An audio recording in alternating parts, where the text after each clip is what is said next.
The other day I had the most incredible iced coffee, and what made it so incredible was the vanilla that was added to it. So I'm going to try to replicate it for you. Now I've pre-made a sugar syrup, which is just sugar and water brought to the boil until it's thick, and then I've cooled it down. This is when I'm going to add the vanilla extract. This is pure extract from Madagascar, so it has a really lovely rich woody flavour. I'm going to add about a teaspoon of the vanilla extract. And we'll give it a mix.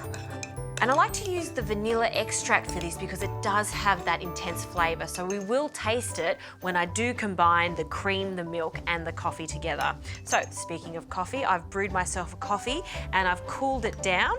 I'm now going to add that to some ice.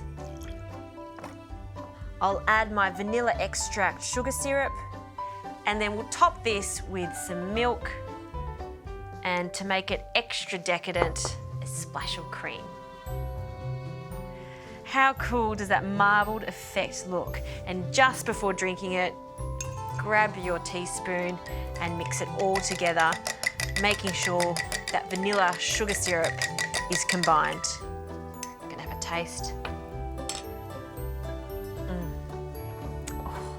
Vanilla iced coffee, that is the perfect little treat to have on a hot summer's day.